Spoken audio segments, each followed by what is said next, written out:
Hello, good day, grade 12 students. Now, we will discuss the chapter 3 of your lessons entitled Dance Appreciation and Composition. So ngayong umaga po, ako po ay magbibidyo lamang para mas maintindihan ninyo. Kasi itong last discussion natin na to ay may mga items na nakasama siya sa exam. Hindi pwede naman na hindi ko to i-discuss tapos biglang makikita niyo na lang sa exam na may mga ganong tanong. Gets niyo po ba? Okay, so bigyan niyo lang po ako ng kahit mga 15 minutes para ma-discuss itong lesson natin na to. Tapos aralin ninyo at talagang lalabas siya sa exam. Aralin niyo rin yung prelims niyo. Tapos ito, kasi po yun ay ang mga kasama sa coverage ng mga exam at yung mga inaral natin. Okay, let's go. Dance appreciation and composition. Have you ever tried watching a dance routine without understanding what is the happening in the performance? Have you completed a whole dance and could not even remember thing or two about it? How can a dance become a good dance? So, ayan po. Nakakita na ba kayo, nakapanood na ba kayo na sumasayaw pero hindi nyo siya naiintindihan? Ano ba itong sinasayaw na to? Diba? Ganon? Ano ba itong ginagawa na itong mga tao na to? Para saan ba itong sayaw na to? At paano natin malalaman kung itong sayaw ba na to ay masasabi natin good dance or hindi? Ayan. Then, when a certain dance performed as a poor dance choreography, it's difficult for it to be understood and appreciated.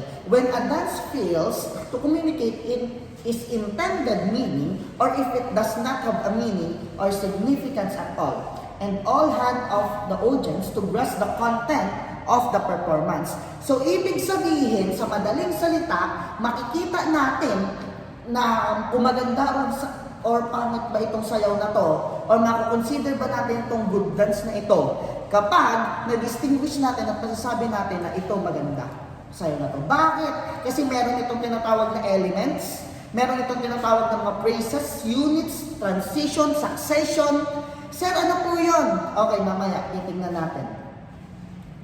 At ito pong video na to, ginawa ko tong video na to para mapakinggan nyo po kung ano yung meaning niya, kung paano ipaliwanag. Pero, isi-send ko or nasend ko na rin sa inyo tong PowerPoint na to, aralin nyo na lang rin sa ating GC. Okay, thank you.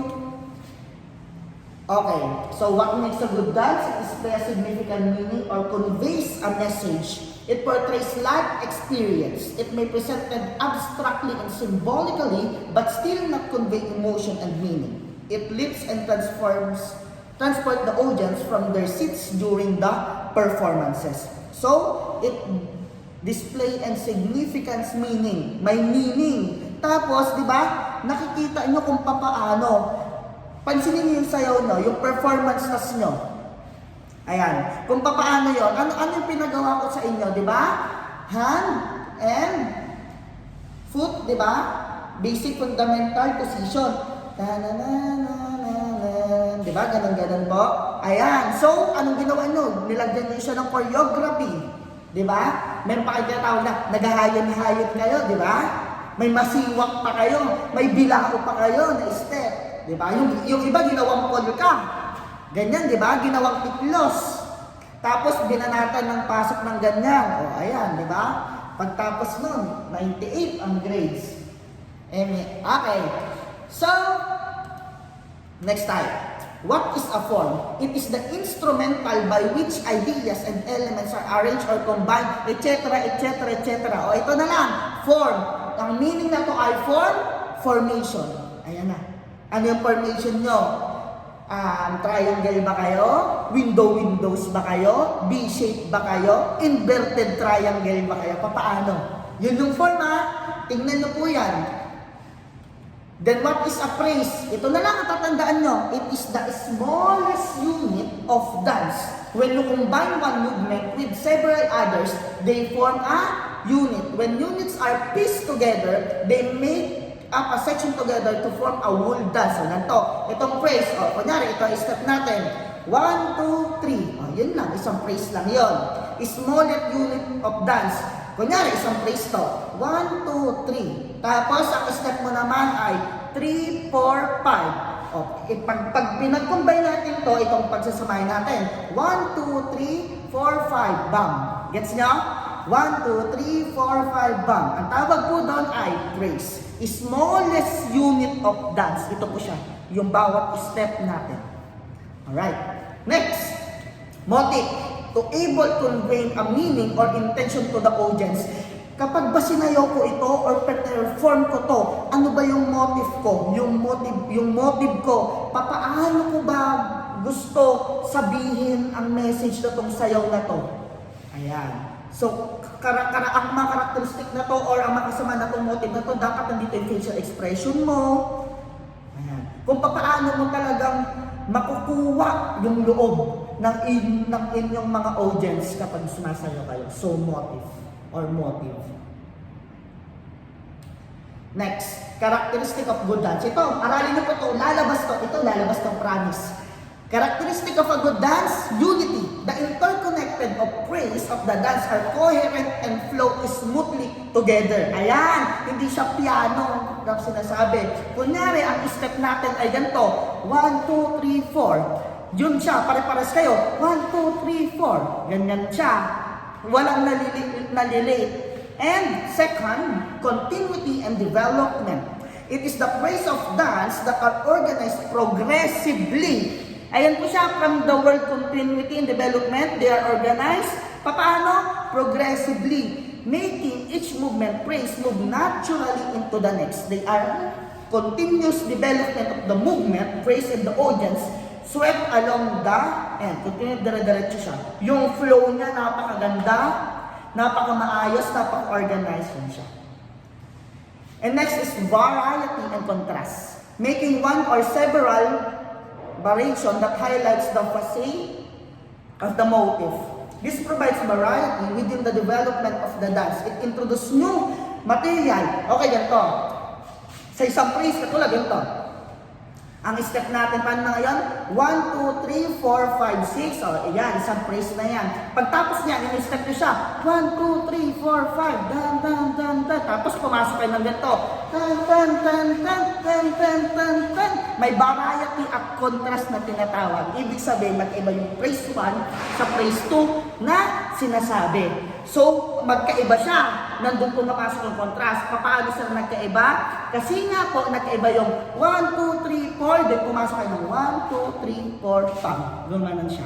So, magkaiba yung step by step niya na tinatawag. Okay, next.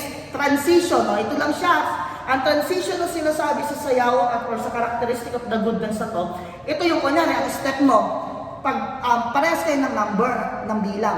1, 2, 3, 4, 5, 6, 7, 8. Pero, iba-iba ang step nyo sa bawat bilang. Sir, paano? Okay, bigyan ko ng example. Kunyari, ito yung step nyo. 1, 2, 3, 4, 5, 6, 7, 8. Diba? Lahat, 8. Pagkatapos na to, kunyari, sa first line, maga-down. 8, 7. Second line, maga-down ulit. 6, 5. Third line, 4, 3. Then, lahat ay 2, 1 ulit. Nagigets niya? Meron siyang transition na, yun yung transition na sinasabi. So, ang step ganito. 1, 2, 3, 4, 5, 6, 7, 8. First line. 8, 7, 6, 5, 4, 3, lahat 2, 1. Yun yung sinasabi natin na transition na nagaganon. Okay, next. Repetition. Emphasize movement and phrases that are important to the dance and gives of appealing or closure to work. Okay, bigyan ko kayo ng pinaka-the best example. Yung hand and fundamentals nyo, position, di ba? 1, 2, 3, 4, 5, 6, 7, 8. Yung sayaw nyo na yan, ay yung step nyo na yan, yung phrase nyo na yan na sinasabi. Tatanungin ko kayo, isang beses nyo lang ba yung ginawa? Di ba hindi? Di ba dalawa? Tapos minsan nga, ang step nyo, first part, ganito na kayo, tapos ending, di ba, isasama niyo ulit yan. Yun yung tinatawag na repetition. Meron kayong emphasize na movement.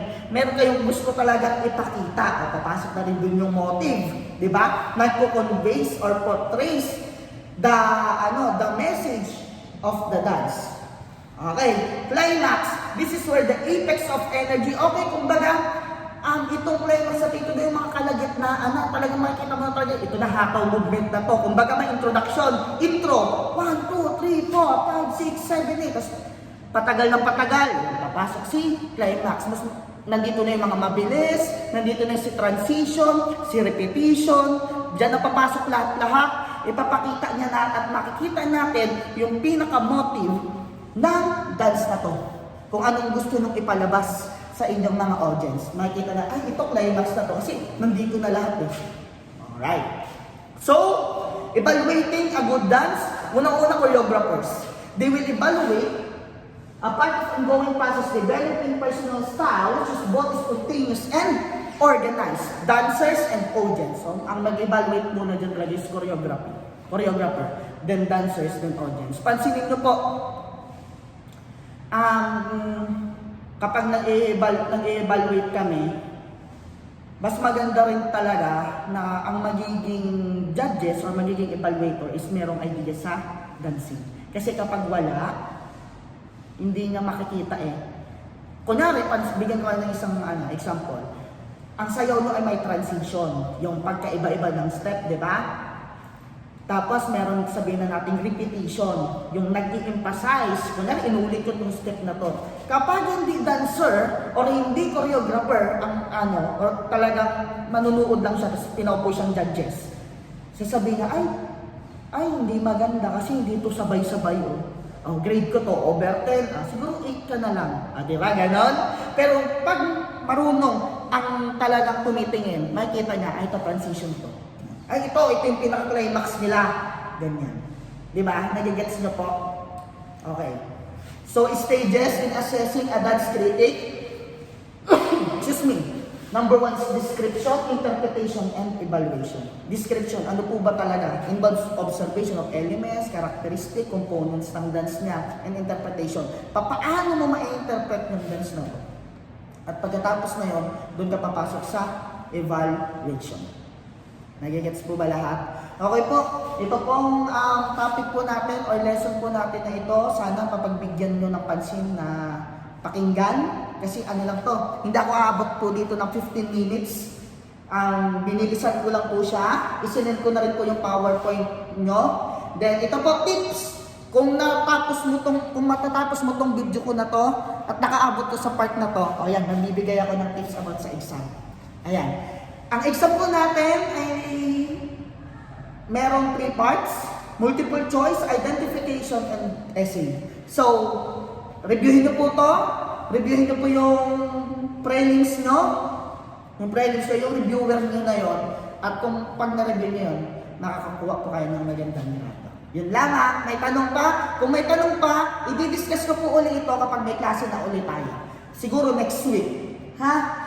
Pero kung wala pa rin, ay walang mangyayari. Hindi pwede na magbigay ako ng exam na hindi ko pa na-discuss. At wala rin kayong matututunan. Ang gusto ko po ay matuto kayo. Kung may tanong pa? Wala na? Wala na? Yung mga pangiting-itik dyan. Kala nyo ha? Ayan, aralin nyo to. At kung wala na kayong tanong, yun lamang po. Okay? Bye-bye!